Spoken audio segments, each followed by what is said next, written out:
हमें क्या क्या जानना जरूरी है। देखो, सबसे पहला जरूरी होता है मूलधन। सबसे पहले क्या जरूरत है, मूलधन को जानना बहुत ही जरूरी है कि मूलधन क्या चीज है।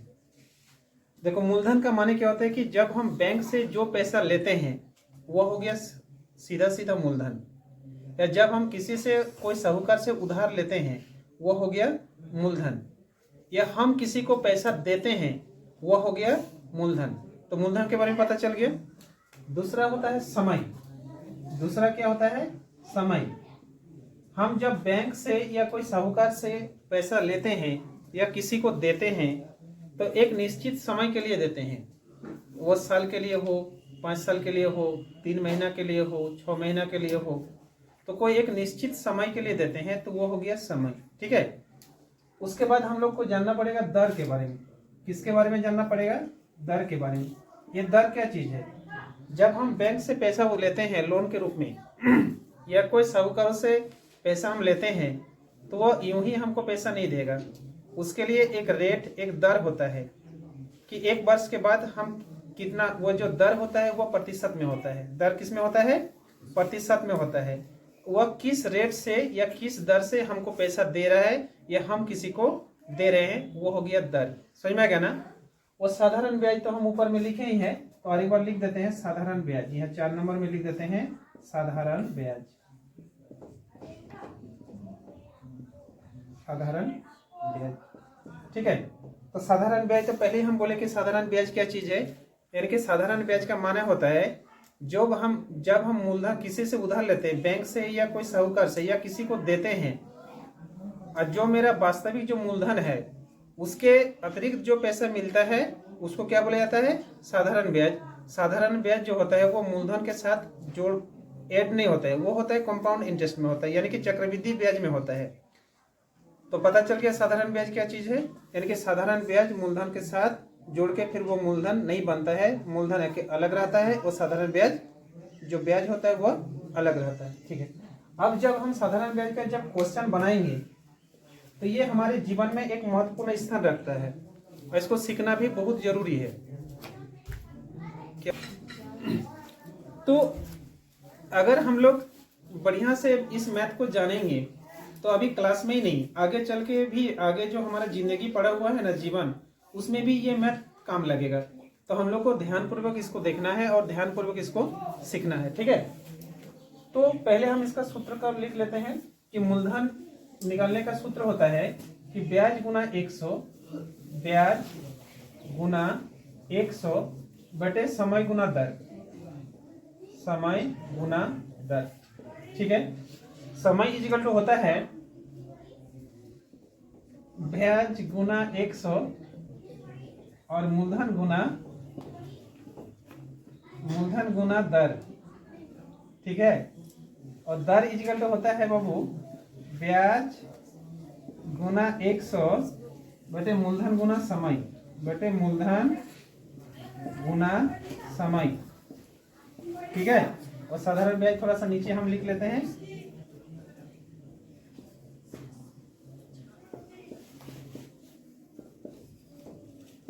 साधारण ब्याज इक्वल टू होता है मूलधन गुना समय गुना दर बटा 100। जब इतना हम लोग लिख ही लिए तो मिश्रधन को क्यों छोड़ेंगे। मिश्रधन का माने क्या होता है कि जितना हम किसी से लोन लिए, चाहे बैंक से हम लोन लिए, और जब हम एक निश्चित समय के बाद जिस दर से एक साथ जब टोटल पैसा जो वापस कर देते हैं उसको, जो टोटल अमाउंट को क्या बोला जाता है, मिश्रधन। समझ में आ गया ना।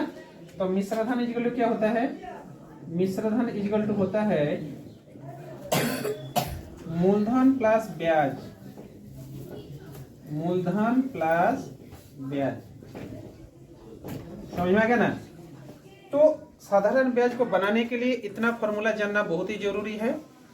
एक बार बढ़िया सा सूत्र को देख लो कि मूलधन इक्वल टू होता है ब्याज गुना 100 बटा समय गुना दर, और समय के लिए क्या होता है ब्याज गुना 100 बटे मूलधन गुना दर, और दर के लिए क्या होता है ब्याज गुना 100 बटे मूलधन गुना समय। और साधारण ब्याज जो क्या होता है, मूलधन गुना समय गुना दर बटा 100, और निस्साधारण जो क्या होता है, मूलधन प्लस ब्याज, यानी कि मूलधन, समय, दर, साधारण ब्याज और निस्साधारण, ये पांचों फार्मूला जो होते हैं, पांचों जो सूत्र है, ये साधारण ब्याज के लिए इंपॉर्टेंट है और इसको जानना बहुत ही जरूरी है। ठीक है, इसको ज्यादा रटने की कोशिश मत करना, सिंपल सा याद हो जाएगा। सब में देखो मूलधन में भी होगा, ऊपर में देखो ब्याज गुना 100 दिया हुआ है, समय में भी देखो ब्याज गुना 100 दिया हुआ है, दर में भी ब्याज गुना 100 दिया हुआ है। तो जब मूलधन ज्ञात करेंगे तो समय और दर बाकी रहा, तो उसी समय गुना दर को नीचे लिख दिए हम, और जब समय को ज्ञात करेंगे तो बाकी क्या रह गया, मूलधन और दर, तो यहाँ लिख दिए मूलधन गुना दर। फिर दर जो क्या लिखे, ऑलरेडी ऊपर में तो है ब्याज गुना 100, नीचे क्या दर लिखेंगे, तो समय और मूलधन बचा है, तो यहाँ लिख दिए मूलधन गुना समय। तो ज्यादा इसको रटने की कोशिश मत करो, थोड़ा सा समझने की कोशिश करो, और इसको बार बार जब बनाओगे, क्वेश्चन जब बनाने की कोशिश करोगे, जब इसको लिखोगे तो ऑटोमेटिकली याद हो ही जाएगा। समझ में आएगा ना? चलो ठीक है, अब हम लोग आगे बढ़ते हैं।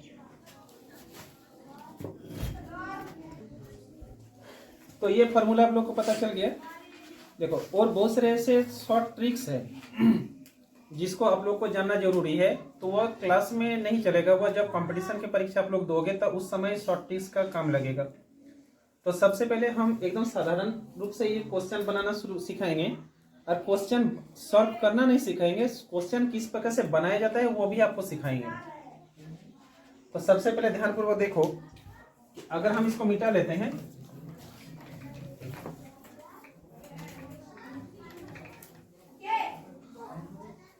चलिए ठीक है। अब हम क्या करेंगे, क्वेश्चन को देख लेते हैं। देखो एक साइड में हम एक चार्ट बनाते हैं, चार्ट में कुछ क्वेश्चन सेट करते हैं। देखिए सबसे पहले लिखते हैं नंबर, ठीक ना, संख्या, ये क्वेश्चन नंबर लिख देते हैं, क्वेश्चन नंबर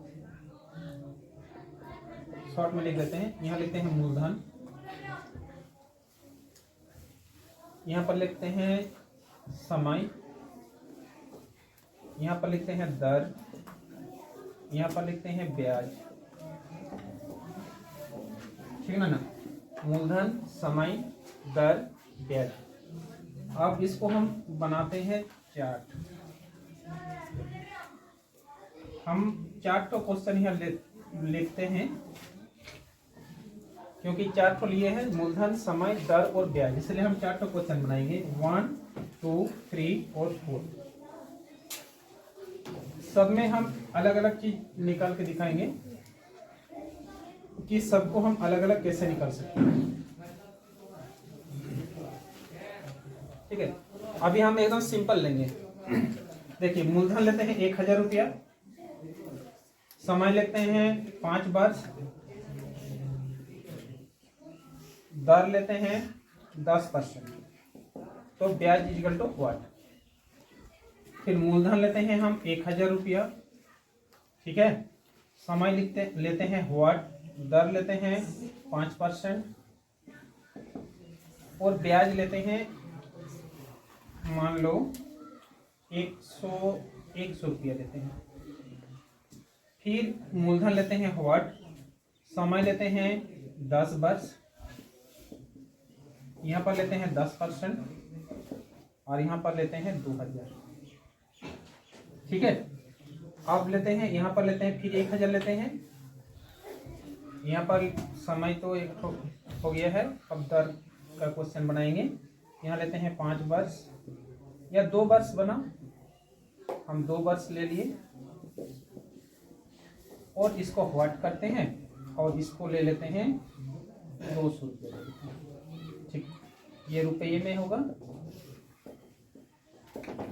देखिए इस प्रकार से हम क्वेश्चन बना लिए, तो घर में आप लोग भी आसानी से इस प्रकार से क्वेश्चन एक चार्ट बनाइएगा, ऊपर में क्वेश्चन नंबर लिख लीजिएगा, मूलधन, समय, दर, ब्याज, और सबको अपने मन से बैठा दीजिएगा, और जिस चीज को आप खाली रखिएगा, क्वेश्चन मत रखिएगा, उसको निकालना है, तो फिर उसका फॉर्मूला लगा के हम निकालेंगे। तो इस प्रकार से घर में यदि हम लोग प्रैक्टिस करते रहेंगे तो साधारण ब्याज हमारे लिए बहुत ही आसान होगा। ये लेकिन बेसिक क्वेश्चन हम समझा रहे हैं।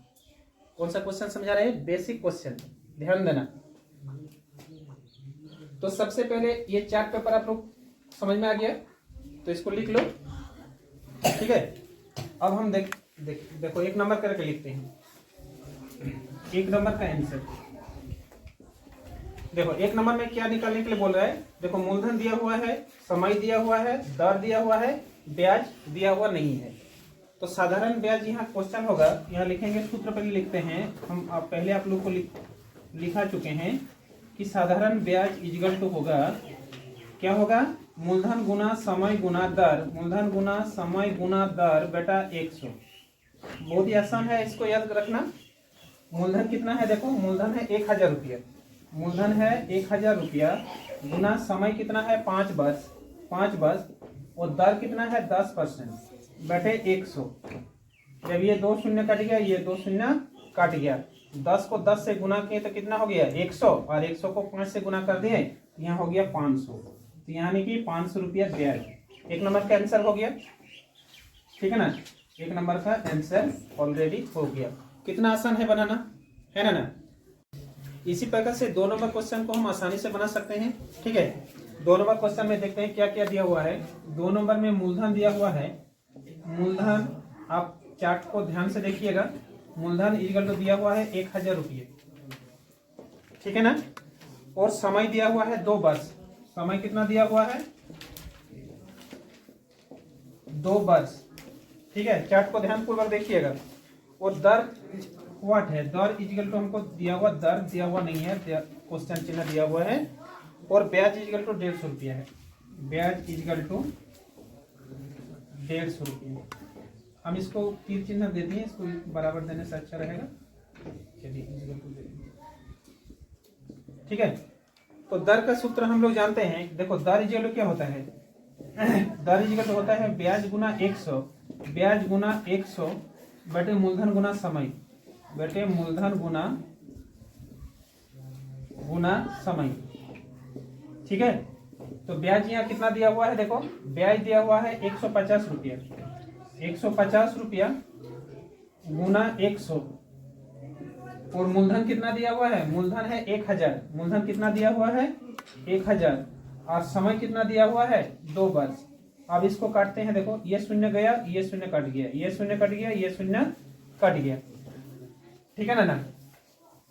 और इसको काटते हैं, देखो ये शून्य कट गया, ये शून्य कट गया, तो बचा कितना 15/2। यानी कि इसको हम पूर्णांक में भी लिख सकते हैं और दशमलव में भी लिख सकते हैं। अगर पूर्णांक में लिखेंगे तो 7 दूनी 14, 1 15, इतना प्रतिशत हो गया। और इसको दशमलव में लिखेंगे तो 7.5%, ठीक है। ये दोनों ही आंसर होगा, समझ में आ गया ना। तो इस प्रकार से आसानी से आप लोग बना सकते हैं, और जो चार्ट में दिया हुआ है उस क्वेश्चन को बना सकते हैं, ठीक है। तो इसको आसानी से आप बना सकते हैं। आंसर अगर पूर्णांक में रहेगा तो पूर्णांक में आंसर देना, दशमलव में रहेगा तो दशमलव में देने की कोशिश करना। अब इसके इस प्रकार से आप लोग चार्ट में और क्वेश्चन को जोड़ सकते हैं, अपने इच्छा से क्वेश्चन बना सकते हैं और इसका हल कर सकते हैं, इसका आंसर दे सकते हैं। और यदि आप लोग क्वेश्चन बनाना सीख गए, यानी कि आप उसको आंसर भी आसानी से दे सकते हैं। इसके नेक्स्ट वीडियो में हम लोग ट्रिक्स के बारे में जानकारी लेंगे और थोड़ा सा हार्ड की ओर जाएंगे, यानी कि कठिन प्रश्नों की ओर जाएंगे कि कठिन प्रश्नों का हल हम कैसे करेंगे, ठीक है। बाय, इतना ही आज तक।